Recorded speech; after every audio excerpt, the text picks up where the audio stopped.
Dear students, हम आज सामाजिक कारण पढ़ने वाले हैं। जो फ्रांसीसी क्रांति हुई उसके सामाजिक कारण क्या थे। आपको ध्यान होगा हमने फ्रांसीसी क्रांति के राजनीतिक कारण पढ़े थे। आज हम सामाजिक कारण पढ़ेंगे। तो सामाजिक कारण क्या क्या थे या गंभीर सामाजिक उस समय में विषमताएं क्या थी, उन विषमताएं ही कारण बनी इस क्रांति के बिगुल का। फ्रांस की सामाजिक व्यवस्था भी हमने पढ़ा था कि जो राजनीतिक व्यवस्था थी वो पुरातन व्यवस्था थी। तो ये सामाजिक व्यवस्था भी जो है पुरातन ही रही है, पुरातन व्यवस्था का हिस्सा रही है। फ्रांस का समाज अधिकार युक्त वर्ग था। एक तो विशेषाधिकार थे और एक अधिकारहीन वर्ग जो था उनमें विभाजित था। तो दो वर्ग मुख्यतः इस समाज में पाए जाते थे। तो इससे गंभीर जो है विषमताएं आ गई या दिक्कतें आ गई, विसंगतियां आ गई थी समाज में। इन विषमताओं का कोई तर्कपूर्ण आधार नहीं था, तर्कपूर्ण विषमताएं नहीं थी, बस वैसे ही थी। सामंती परिवर्ती और विशेषाधिकार जैसे सिद्धांतों पर आधारित इस व्यवस्था ने फ्रांस में सामाजिक संकट की स्थिति को पैदा किया। इसने संकट, कुल मिलाकर सामाजिक संकट है जो वो पैदा किया इन विषमताओं ने, इन विशेषाधिकारों ने। कैटलबी के अनुसार, कैटलबी क्या कहता है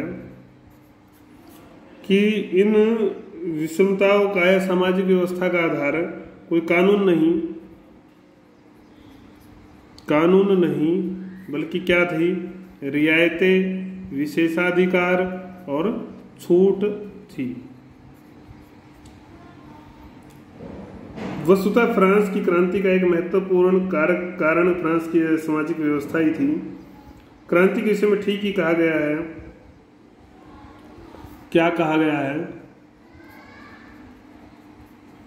कि जो क्रांति हुई निरंकुशता के विरुद्ध कम,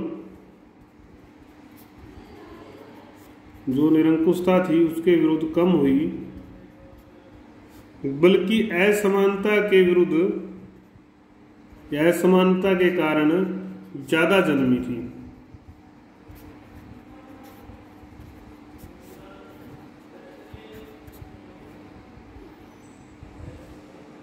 नेपोलियन ने भी क्रांति के लिए इस सामाजिक असमानता को कारण मानते हुए कहा था, फ्रांसीसी क्रांति विशेषाधिकार संपन्न के विरुद्ध, वर्गों के विरुद्ध राष्ट्र का एक व्यापक जन आंदोलन था।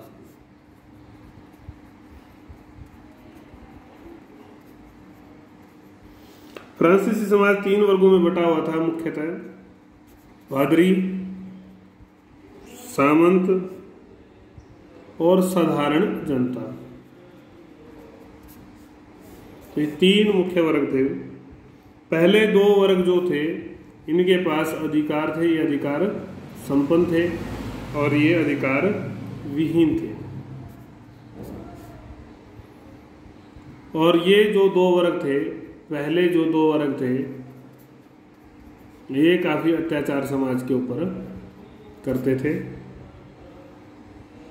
और करों का बोझ जो है वो इसके ऊपर था, साधारण वर्ग के ऊपर। एक कहावत प्रचलित थी,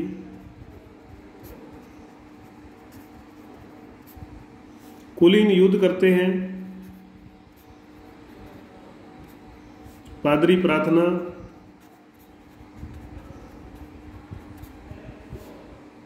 और साधारण लोग कर देते हैं। इन 3 वर्गों को क्रमशः प्रथम स्टेट, द्वितीय स्टेट, पादरी को प्रथम स्टेट था, इसको सेकंड स्टेट और इसको तृतीय, थर्ड स्टेट जो है नाम दिया गया था या कहा जाता था।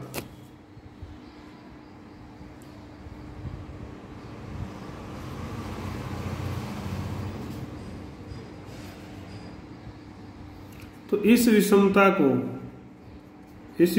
को और शोषण को ठीक से समझने के लिए डिटेल्स इनकी जो है, इनका विशेष विश्लेषण करना जो है जरूरी है। तो अभी तक आपने देखा कि जो सामाजिक कारण और विषमताएं हम पढ़ रहे थे, उसमें ये हमने पढ़ी पृष्ठभूमि, एक प्रकार से प्रस्तावना हमने पढ़ी कि क्या वो कारण थे, तो क्या कहा गया कि असमानता के विरुद्ध ये क्रांति जा जन्मी थी, नेपोलियन ने भी इस बात को माना। 3 मुख्य वर्ग थे। आज हम इन्हें 3 ही मुख्य वर्गों का अध्ययन करने वाले हैं मुख्य रूप से। तो पादरी जो वर्ग था, इस पादरी में भी ये प्रथम वर्ग था, इसमें भी 3 वर्ग थे, उच्च पादरी, सामान्य पादरी और पल्ली पुरोहित। इसी तरह से कुलीन या सामंत में भी बटे हुए थे, प्राचीन कुलीन थे, नए कुलीन थे। तीसरा सामान्य जन था, इसमें मध्यम वर्ग था, किसान था और मजदूर दस्तकार थे। ये इनका पार्टीशन हुआ है, इसको भी हम समझेंगे। तो पहले हम पादरी को देखते हैं। 3 वर्गों में पादरी वर्ग को फर्स्ट दर्जा प्राप्त था। ये रोमन कैथोलिक मत के थे। फ्रांस में इनकी संख्या 1,30,000, जो कि 0.5% बैठती है, 1% से भी कम। और ये 10% जमीन के मालिक थे। सोचने की बात है कि जिनके पास मतलब कितनी जमीन थी, इनका संगठन मजबूत था, ऊंचे पद, कानून, न्याय पर इनका कब्जा था। जनता से एक ये धार्मिक कर भी लेते थे, जिसको टीथ या फ्रेंच भाषा में टाइथ बोलते थे। आमदनी असीमित थी, इनकी आमदनी असीमित थी, और उस आमदनी असीमित होने के कारण से ये खूब विलासिता का, भोग विलास का जीवन जीते थे। ये इनके जीवन का अभिन्न अंग बन चुका था। इसको आगे इन्होंने बांटा 3 भागों में, उनको भी हम पढ़ेंगे। ऊंच पादरी वर्ग। ऊंच पादरी मुख्य रूप से वर्साई में रहते थे। वर्साई का महल आपको याद होगा। काफी बड़े बड़े नगरों में इनके आवास होते थे।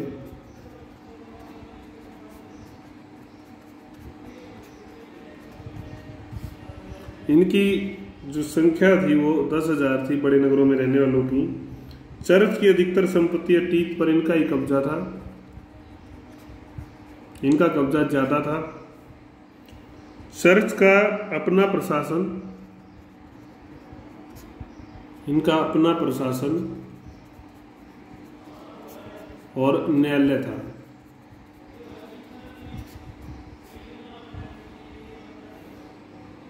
इस प्रकार प्रशासनिक अधिकार भी इनके ही थे।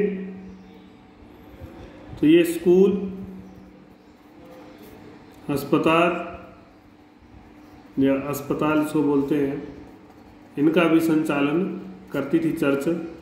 प्रशासनिक अधिकार थे। इस प्रकार चर्च जो थी राज्य के भीतर, राज्य तो था, उस राज्य के भीतर एक राज्य का संचालन कर रही थी, एक राज्य था चर्च भी।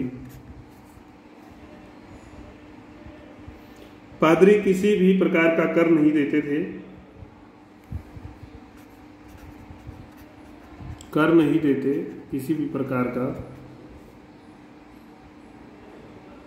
उनमें से अनेक पादरी अपने धार्मिक कर्तव्य से विमुख होकर भोग विलास पूर्ण जीते थे। इनके पास दूरग थे, महल थे, अति मूल्यवान जो वस्तुएं होती थी वो भी इनके पास पाई जा सकती थी। एक बिशप की औसत आय लगभग $50,000 थी। एक बिशप की बात कर रहे हैं हम, $50,000 वार्षिक।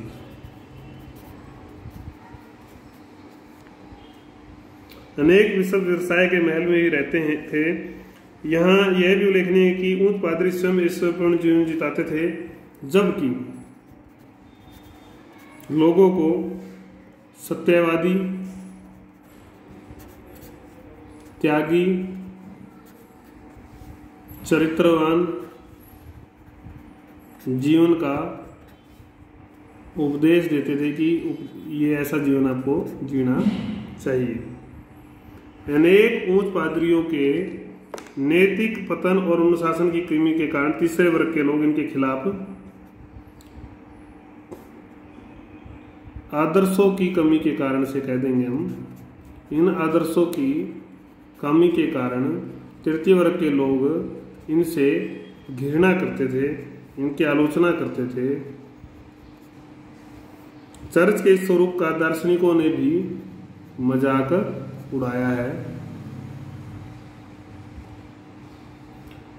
तो वाल्टेयर ने इनकी जो है तीखी आलोचना करते हुए वाल्टेयर ने इसको क्या कहा, बदनाम संस्था कहा चर्च को। नोट कर लेंगे इसको आप। तो ये आपने देखा उच्च पादरी के बारे में हमने पढ़ा। दूसरा जो वर्ग था वो था आपका सामान्य पादरी। सामान्य पादरी जो थे इनको कई जगह पर निमन भी कहा जाता था, निमन पादरी भी। मुख्य रूप से सामान्य परिवारों से, छोटे नगरों या बड़े गांव में ये रहते थे, सामान्य परिवारों से आते थे। इनकी संख्या जो है 40,000 थी। ऊपर हम 10,000 पढ़ के आए हैं। मध्यम वर्ग की परंपराओं को, मध्यम वर्ग की जो परंपराएं थी उनको पूरा ये लोग कराते थे, और उच्च वर्ग की ऊपर वाले पादरी। इनका जीवन सुविधाओं से संपन्न तो था, लेकिन विलासिता नहीं थी। विलासिता नहीं, सुविधा संपन्न जरूर ये लोग थे। इन्हें टीथ से हिस्सा मिलता। टीथ हमने भी पढ़ा था, धार्मिक कर था, टीथ का हिस्सा इनको मिलता था। इनके पास कुछ भूमि भी होती थी। यह आम व्यक्ति की भावनाओं को शाही महल तक पहुंचाने में, आम भावनाओं को शाही जो महल था वहां तक पहुंचाने में इनकी विशेष भूमिका थी। तीसरा जो वर्ग है वो है पल्ली पुरोहित। क्या है? पल्ली पुरोहित। तो पल्ली पुरोहित के बारे में हम पढ़ेंगे। ये निम्नतम वर्ग था पादरियों में, सबसे छोटी श्रेणी, और इनकी संख्या 80,000 थी। प्रत्येक गांव में ये मिलता था, प्रत्येक गांव में पल्ली पुरोहित होता था। कृषक से जो है इनका जीवन बेहतर नहीं था।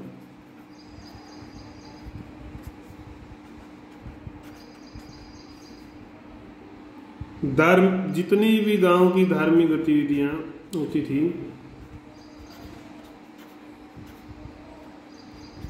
वो इन्हीं के द्वारा निभाई या पूरी की जाती थी। स्वयं कृषि करते और अपने आचरण में ज्ञान के कारण सम्मानित भी थे।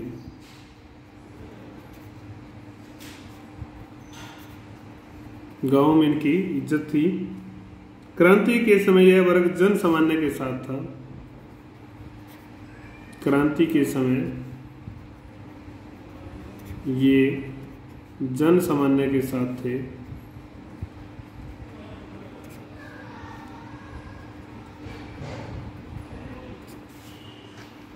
जन सामान्य के साथ थे।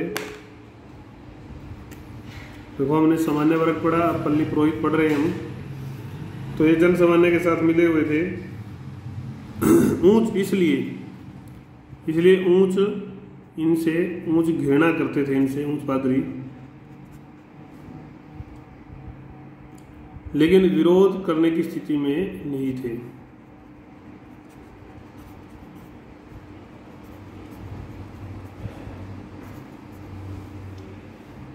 ऊंच और निम्न के मध्य जो संबंध थे वो शत्रुतापूर्ण थे। लियो गर्साय ने दोनों वर्गों के बीच संबंधों की स्थिति और उसका क्रांति से संबंध का विश्लेषण करते हुए लिखा है, ऊंच और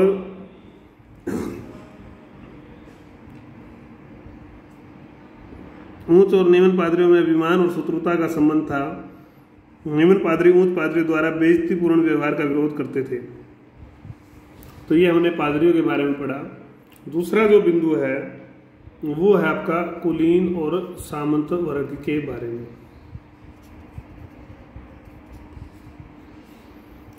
तो यह द्वितीय वर्ग था जिसका दूसरा स्थान था। अभी बढ़ के आए, यह भी अभिजात या ऊंचा वर्ग था, सर्वे सर्वा था सामंती व्यवस्था का। 80,000 परिवार या 4 लाख जो है जनसंख्या इनकी थी।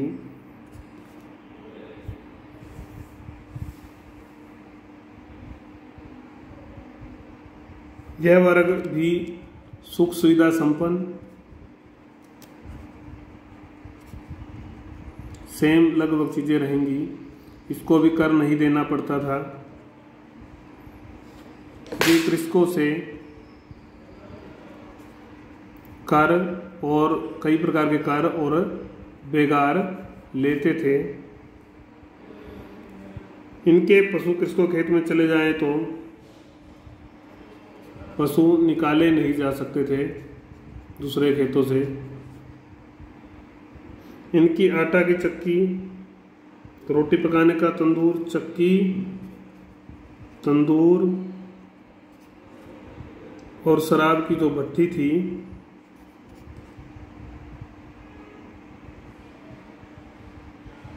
इनका प्रयोग करना जनता के लिए अनिवार्य था।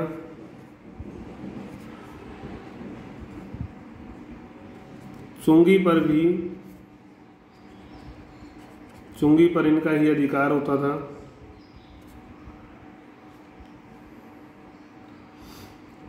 ये किसी भी क्षेत्र में जाकर शिकार कर सकते थे। तो ये भी आगे कुछ भागों में विभाजित थे, उसको हम पढ़ेंगे। तो पहली जो श्रेणी है इनकी वो है प्राचीन या परंपरागत कुलीन।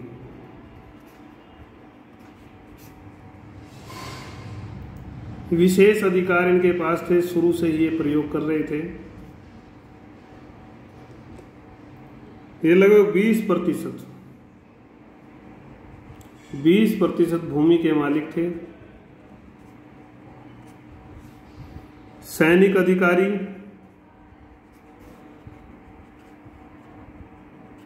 शांति संस्थापक, उच्च न्यायाधीश, प्रशासक के मंत्री पदों पर ये लोग विराजमान थे। तो जनता में इनकी अच्छी पकड़ थी, लेकिन वर्साय के दरबार में अच्छी पकड़ जनता पर, लेकिन विलासी हो गए, भोग विलासी हो गए।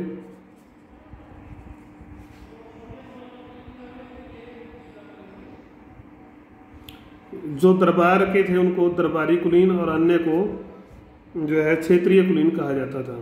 दरबारी कुलीन और क्षेत्रीय कुलीन। इनके पास ड्यूक, काउंट, विस्काउंट, मार्क्विस, इस प्रकार की उपाधियां भी होती थी। तलवार के कुलीन भी कहा, इन सभी को तलवार के कुलीन। युद्ध लड़ना इनका मुख्य काम था। तलवार के कुलीन में इनको कहा जाता था। पद व पहचान, इनकी जो पद व पहचान थी वो पैतृक होती थी। इसके कारण योग्यता की जो है कमी लगातार बनी रहती थी, क्योंकि पैतृक हो गया, कमजोर भी हो सकता है, सैनिक ना बनने योग्य हो। एल्बर्ट मैथिज के अनुसार एक व्यक्ति की कुलीन स्तर की पहचान उसके निकम्मेपन के अनुसार होती थी। जितना निकम्मा होगा उतना पुराना कुलीन होगा। निकम्मेपन के अनुसार पहचान होती थी। यह वर्ग विशेषाधिकार प्राप्त था। आय काफी थी, ये हम पढ़ चुके हैं। सामान्य जन से उसके बावजूद भी ये बेगार लेते थे।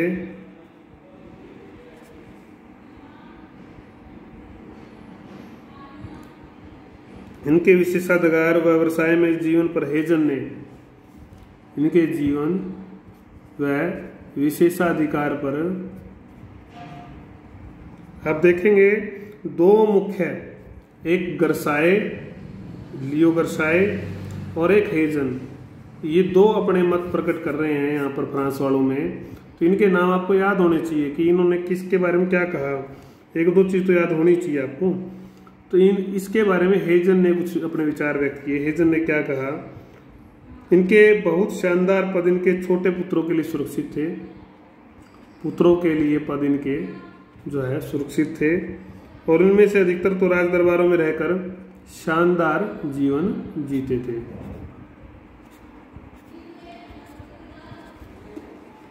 तो ये प्राचीन या परंपरागत कुलीन के बारे में हमने पढ़ा। उस अगली वीडियो जो होगी हमारी, उसमें हम जो दूसरा भाग है इसका, नए कुलीन, उनके बारे में पढ़ेंगे।